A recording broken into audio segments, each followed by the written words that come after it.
జగన్మోహన్ రెడ్డికి అండగా ఉందామంటూ మంత్రులు సాక్షి దినపత్రిక ఫ్రంట్ పేజీలో ఫుల్ పేజీ ప్రకటనలు ఇస్తున్నారు. వారం క్రితం బాలినేని శ్రీనివాసరెడ్డి అలాంటి ప్రకటనలు ఇవ్వగా ఈసారి బాధ్యత మరో మంత్రి ఆదిమూలపు సురేష్ తీసుకున్నారు. తర్వాత కోటాల వారీగా విడతల వారీగా మిగతా మంత్రులు పంచుకోవచ్చు. ఆ తర్వాత మంత్రి పదవులు ఆశిస్తున్న వారు తీసుకోవచ్చు.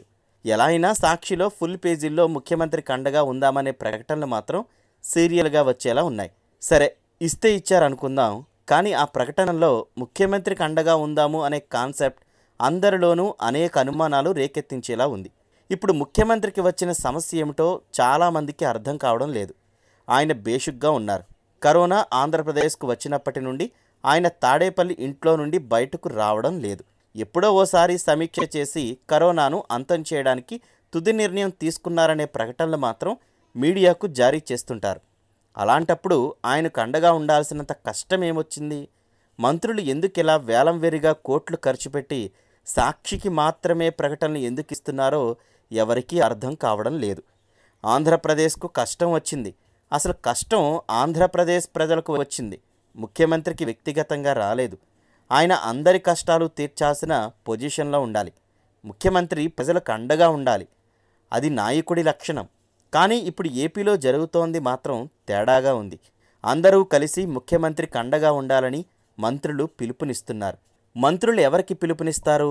ప్రజలకే. అంటే లాక్డౌన్ కారణంగా ఉపాధి కోల్పోయి ఇళ్లకే పరిమితమై రేపేమిటో అన్న భయాందోళనలో ఉన్న ప్రజలు, తాడేపల్లిలో కడుపులో చల్ల కదలకుండా కూర్చున్న పెద్ద మనిషికి అండగా ఉండాలని కోరేందుకు మంత్రులకు నోరెలా వచ్చిందో, అది కూడా కోట్లు ఖర్చు పెట్టి ప్రకటనలు ఇవ్వాలని ఎందుకు అనిపించిందో పెద్ద పజిల్గానే ఉంది. ఇప్పుడు ప్రజలు తమకండగా ఉండే నాయకుడి కోసం చూస్తున్నారు, కానీ తాము అండగా ఉండాల్సిన నాయకుడి కోసం కాదనే సెటైర్లు గట్టిగానే వినిపిస్తున్నాయి.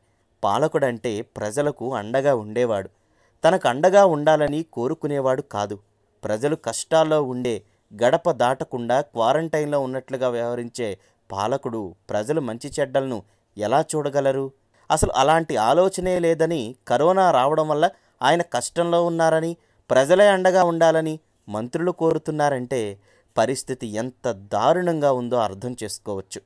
మంత్రులు ఇస్తున్న ప్రకటనలు చూసి సామాన్యులు, ఇతర రాజకీయ పార్టీల నేతలు నవ్వుకోవాల్సిన పరిస్థితి వచ్చింది. ప్రజలెవరూ భయపడవద్దని భరోసా ఇవ్వాల్సిన నేతలు తమ పార్టీ అధినేత, ఇంకా చెప్పాలంటే ప్రభుత్వాధినేతకే దిక్కు లేకుండా పోయిందని అందరూ అండగా ఉండాలని కోరుతున్నారంటే ఎంత దారుణంగా ఉంది పరిస్థితి అర్థం చేసుకోవచ్చని అంటున్నారు. అయితే ముఖ్యమంత్రికి అండగా ఉందామంటూ మంత్రులు ప్రకటనలు చేయడం వెనుక అడ్వర్టైజింగ్ స్కామ్ ఉందన్న ప్రచారం కూడా జరుగుతోంది.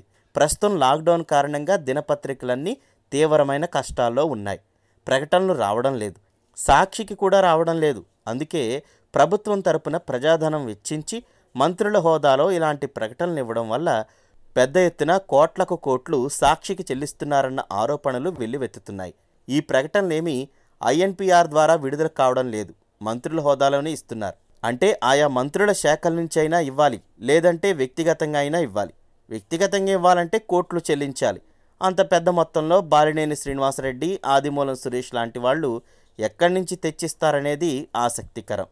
మొత్తానికి ఎలా సాక్షికి పెద్ద మొత్తంలో కోట్లకు కోట్లు ప్రకటనలు ఇవ్వడం ద్వారా అండగా ఉంటున్నారని అనుకోవచ్చు. మరి ప్రజల సంగతి ఏంటి? ప్రజలకు ఎవరు అండగా ఉంటారు? అండగా ఉంటారని ఓట్లేసిన ప్రజలకు ఎవరు సమాధానం చెబుతారు?